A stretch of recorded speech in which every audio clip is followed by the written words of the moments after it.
Şanlıurfa Milli Eğitim Müdürlüğü hukuksuzluğun yatağı haline geldi. Küçük yaşlarda büyüklerimiz çocuklarına şu öğüdü salık verirler: hiç kimsenin değerlerinizi süslü cümlelerle ağzına dolayarak sizi kandırmasına izin vermeyin. Ne yazık ki Şanlıurfa'da büyüklerimizin bu öğüdünü boynumuza asıp gezmemiz gereken bir çağa eriştik. Biz bu çağa yabancıyız. Hukukta en çok bahsedenin, hukuku en çok çiğneyen kişi olduğu, devleti sözleriyle en çok yücelten kişinin devlet uygulamalarında hukuksuzluğu karakter haline getirdiği bir çağ bu.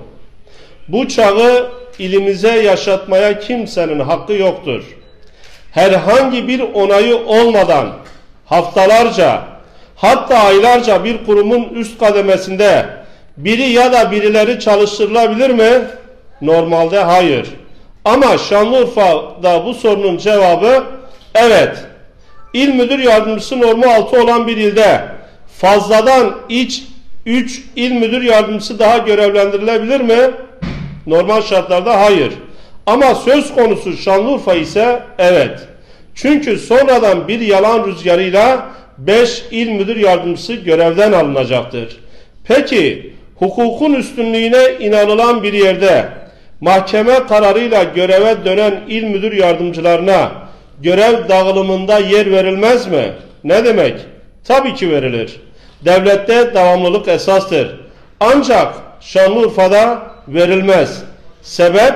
Çünkü ben öyle istiyorum. Hatta onlara hiçbir sınavda görev verilmeyecek, verilen sınav görevleri dahi geri alınacaktır. Normal bir devlet kurumunda ilgili müdür yardımcısı ne yapmalı? Doğal olarak itiraz ve şikayet yapıldı mı? Evet. Bakanlık müfettişlerinin konuyla ilgili ile geldiği duyumu alındı. Sonuç, daha müfettişler çalışırken ilgili müdür yardımcısı Harran'a şube müdürü olarak atandı. Bir diğer il müdür yardımcısı mahkeme kararıyla atanınca ne oldu? Değişen tek şey, bir musibetten bin nasihat kabilinde sadece kendisine arşiv hizmetleri bağlanır ve diğer uygulamalar. Aynen devam.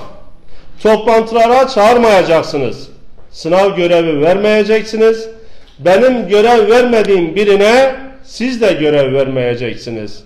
Peki mahkeme kararı sonrası atananların yerine kim görevden alınacak? En son gelen mi? Kıdemi en az olan mı? Performansı en düşük olan mı? Bu soruların bir cevabı yok mevzuatta. Ancak Şanlıurfa'da ben kimi istersem o alınır. Sonra yine ben kimi istersem o atanır. Çünkü ben devletim.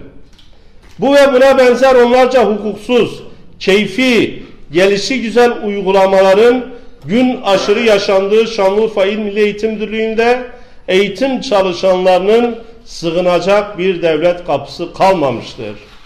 Görevlendirmelerin, harcamaların, sınav görevlerinin keyfi olarak taksim edildiği bir ilde 31 Mart yerel seçimlerine doğru yol alıyoruz. Verdiğimiz mücadelelerde bürokratik oligarşinin tarihin çöp sepetine atıldığı bir ülkenin gecesinde bürokratik oligarşinin ana yurdu olmaya namzet bir Şanlıurfa'ya uyanıyoruz. Bu vebal hepimizin.